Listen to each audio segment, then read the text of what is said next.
very important sheep. In this episode, Percy is sent to deliver some new spring lambs and ewes to the spring fair at Maithwaite, but Percy ends up in an accident and creates a large hole in the back of the wagon. But unbeknown to Percy, the large hole is allowing the sheep to escape on his way to Maithwaite. Okay then, let's start with the elephant in the room. Trevor having a cameo appearance that's even clearer than his appearance in Emily and Dash, and yet he wasn't mentioned or had a speaking line. Again. But in my mind, you should be glad that he's even there. That they realize that Trevor still exists, unlike Duke, and in both of his appearances, he's doing what he likes best. He was at 2 different fairs, and he's entertaining children. Probably increasing his paedophile meter. Oh yes, I like children. You should be glad that A, Trevor still exists, and B, he's doing what he does best. Right, now that we got that out of the way, on to the actual episode. I think maybe I forgot to tell you all this, but tomorrow will be the spring fair in Maithwaite. How can the Fat Controller forget to tell Thomas and Percy about the spring fair? Wouldn't he inform them right away, like he usually does? And Percy, I need you to go to Farmer McCall's farm and collect his new spring lambs and ewes. Me, sir? No, ewes. Are you okay, Percy? My mail run took longer than usual. I'm guessing Harold was keeping Percy waiting. Come on, Harold. They waited and waited. At last, Harold landed. Sorry I'm late. Had a bit of a problem with one of my arms. Kept letting me down when I was meant to be up. You know how it is, said Harold. We know that we'll be late for our first run, replied Percy, his driver. Oh, no. There's a long queue. Can I please fill up next, please, Gordon? I have to hurry. I need to collect some very important sheep to take to the spring fair. Very important sheep? The Express is much more important than any sheep. Oh, really? Well, who has the wool to make jumpers, scarves, and other things for the passengers to wear when it's cold outside while waiting for the Express? I don't know why they were making such a big deal about Percy needing to take on water. He doesn't end up running out of water and stranded in the middle of the branch line or anything. He finds a water tower before he reaches Maithwaite. Have to hurry, have to hurry! Oops! Careful there, Percy! I don't really think you should blame Percy for bumping into the truck too hard. I think you should blame the workman for leaving a rail piece sticking out the front of the flatbed. Oh no! Percy, wait! And he didn't take his brake van with him either. They may not pay that much attention to actual guards keeping watch in the brake vans, but at least they're still aware on taking brake vans with their trains. All hail Sam Wilkinson. At least they acknowledge that even though that he's late, Percy can't go all hurry, hurry, hurry with the livestock on board. I really like the music in the background when Percy is on his way to the fair.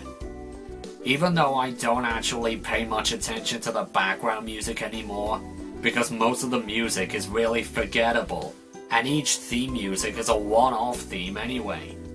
But episodes like this are an exception. It does a great job of representing the countryside environment that Percy is puffing through. What was that little piglet doing outside of Farmer Trotter's farm, away from its mother and onto the dangerous railway tracks? Was it bored and wanted to see the world? Did it want to be the railway equivalent of hedgehogs on the road? A lamb? What on earth are we going to do with it? Wait a minute! I can't carry a lamb! Think of my upholstery! Look, just be thankful that it wasn't a pig or a skunk or Mr. Stenchy, okay? I find it funny that the stranded sheep are keeping the children and Annie entertained. Look, Mummy, a lamb! Oh, it's so cute! Wow, here's another one! Hello there! mummy sheep. Not another sheep! I'm afraid so, Annie. I don't know where they're all coming from. Insert Minecraft or Lego Worlds joke here. So the passengers all climbed into Clarabelle, even though she didn't have much room either. That's pretty much school buses in a nutshell. Where are they all coming from?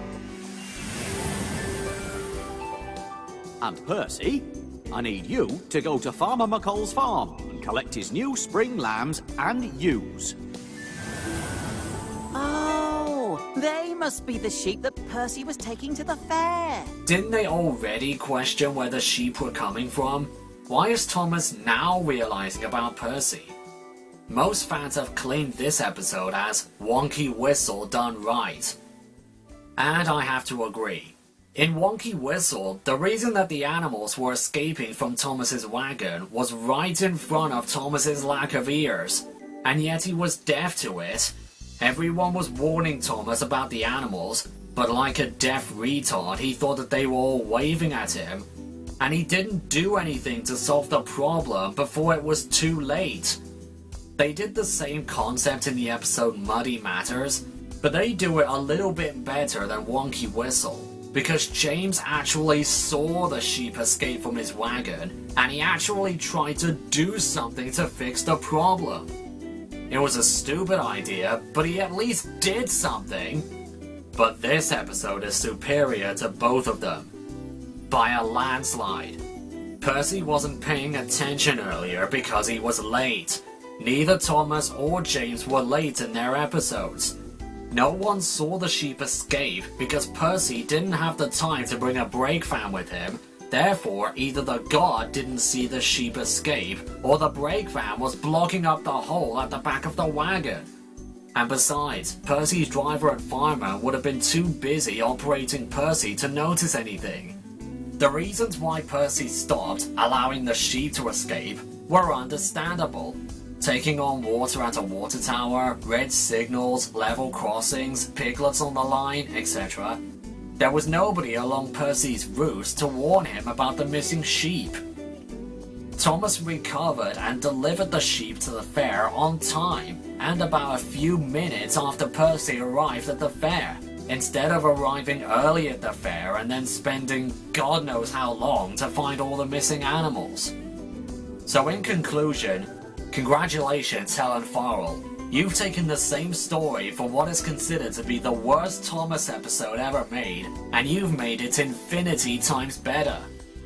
Now, if only if you could fix Up, Up and Away, Big Bell, Fiery Flynn, Slippy Sodor, Steamy Sodor, Kevin the Steamy, Playtime, Ho Ho Snowman, Bust My Buffers, Express Coming Through, Percy and the Monster of Brendam, Thomas and the Rubbish Train, Henry's Magic Box, Sodor Surprise Day, Charlie and Eddie, The Early Bird, A Blooming Mess, Splish Splash Splosh, Snow Tracks, Thomas's Tall Friend, James in the Dark, Toby and the Whistling Woods, Pop Goes Thomas, Jitters and Japes, The Logging Locos Trilogy, Percy and the Snowman, and Percy's New Friends. No rush. Please, just take your time. Are they all right? I think they're quite comfortable, Percy. They've been travelling in style. They certainly have. Now these sheep will never travel in livestock wagons again because they're not as high class as Annie. If I were to describe this episode in 2 words, it would be beautiful and amazing. Beautiful because of the countryside scenery seen around some certain scenes, along with the music that accompanies the scenes. And amazing because they've taken the same story from the worst Thomas episode ever made by some fans, and they've made it a lot times better than the actual episode, making it a lot more believable, a lot more better, and a lot less retarded. And for that reason alone, I'm giving Very Important Sheep a 10 out of 10. That's the spirit, dear. We must all make sacrifices in times of need.